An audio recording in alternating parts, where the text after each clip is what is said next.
During my lifetime, the cultural and academic elite of the West have taught a number of ideas that have turned out to be completely false.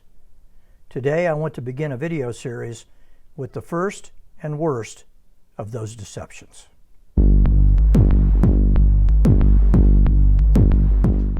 A number of Bible verses have been sticking in my mind recently. Let me share one. In Psalm 2, David asks, "Why do the nations rage?" But then he asks an even more interesting question. Why do the people imagine a useless thing? In other words, why do people imagine things to be true that are not true? I sat down and reviewed the ideas that the cultural elite of my society have believed during my lifetime and came up with 7 things that are completely untrue. Today, I turn my attention to the first great deception. You'll notice I'm not calling these lies because they don't quite fit the definition. I think for something to be a lie, people have to intentionally mislead, and in some cases this has been done. But the deeper tragedy is that in the case of each of these, there are intelligent people who truly believe them, and they are terribly deceived. The first deception is the myth of overpopulation, and it has probably been the most destructive of the 7, at least in terms of loss of human life. When I was teaching at the University of Colorado, a young woman came up to me after class, and we were chatting about a number of things, but somehow the conversation turned to her future and her plans for the future. And she made the statement, she said, "I am not going to have children." And I asked her why. And she said, "Well, the world just has too many people." And I said to her, "Polly, you and your husband decide how many children you want to have. But do not base your decision on the nonsense that you hear at this university." I know what Polly was thinking. As a college student, I was very much influenced by Paul Ehrlich. In 1968, he published the book, The Population Bomb. The first sentence of the book was, "The battle to feed humanity is over. In the 1970s and 1980s, hundreds of millions of people will starve to death in spite of any crash programs we embark upon now." Elsewhere, Ehrlich wrote, "Millions of people will soon perish in smog disasters in New York and Los Angeles. Oceans will die of DDT poisoning. U.S. life expectancy will drop to 42 by 1980. Only 26.6 million starved Americans will be alive in 1990. Ehrlich was a rock star. He was a regular on the Johnny Carson show, the king of late-night television, and the audience would be 10 times what it is, or all of them combined now. Carson was one of the most influential people in Hollywood, and he featured Ehrlich on a regular basis. In Romans 1:21 and 22, the scripture says, "For although they knew God, they did not honor him as God or give thanks to him. But they became futile in their thinking, and their foolish hearts were darkened. Claiming to be wise, they became fools instead." Paul Ehrlich is Romans 1:21 and 22 incarnate. Ehrlich said what he said because he had rejected the truth about God. The consequences of the overpopulation deception are enormous.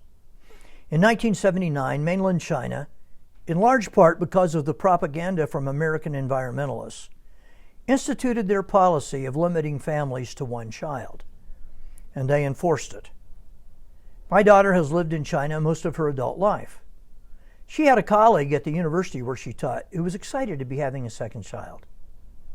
Sometime later, my daughter asked her how things were going, and she simply said, "No more baby." She had been forced to have an abortion. And this has happened millions and millions of times. The catastrophic stupidity of the policy has finally been recognized by China's communist masters, and they lifted it in 2014. It still qualifies as one of the greatest human rights abuses in history. And the consequences of the deception get even worse.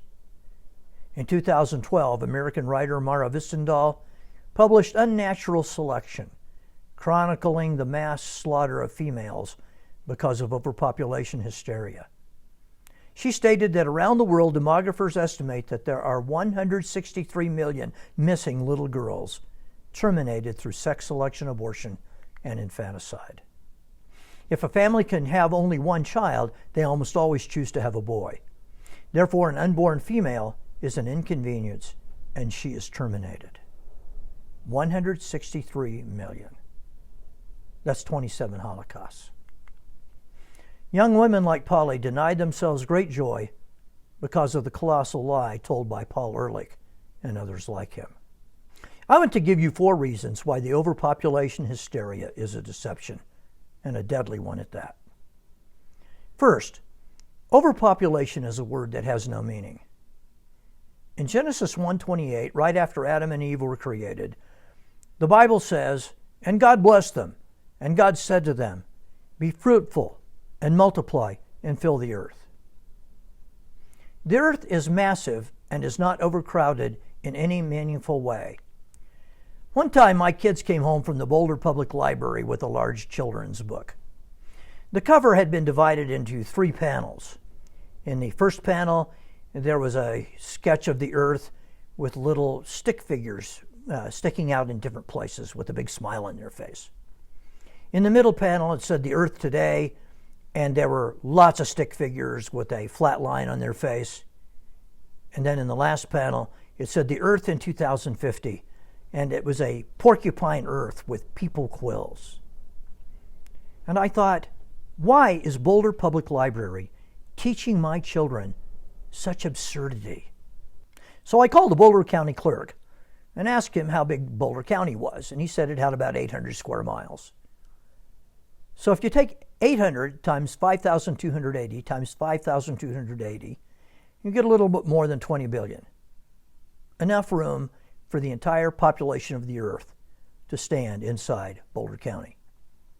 I gave this illustration one time in class, and one of my students said, "Who would want to do that?" And I said, "Jessica, this is what's known as an illustration, an illustrative device. I'm not recommending we do it. It just gives you an idea of how big the earth is." I said, "When you fly out of DIA, what does it look like below you? It looks empty, doesn't it?" I said, "That's because it is." In practical terms, our world is becoming less crowded. Yes, less crowded in practical terms. Our wealth has made our dwelling places much, much larger than in the past, giving us practically more living space. In 1900, there were 3 people for every domestic room in the United States. 100 years later, that statistic was reversed. It was 3 rooms for every 1 person. Now think about your own living space, and think about having 9 times more people living in it than currently do.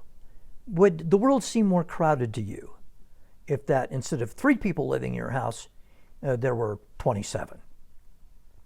Another way the world is, in practical terms, larger is because of changes in transportation technology. They give you easy access to the many places on Earth that are practically empty. I am making this video in Arvada, Colorado. I could go out and get in my car, drive north for 2 hours, and I would be in a place that is completely empty. It always has been, and it always will be. My great home state of Wyoming. And if you stand in the mountains of southern Wyoming and look north, the next large city you come to is Moscow, Russia. So the world, in practical terms, is not nearly as crowded as it used to be. You have access to the wide open spaces. A second argument against overpopulation hysteria. The great population issue in our world today is declining birth rate, not growing population. People historically have had children for 3 reasons. 1, to serve as a source of labor on the farm. Number 2, for Social Security when you're elderly. And in fact, the majority of the world's people still depend on that for their Social Security. And then the third reason is a high child and infant mortality rate.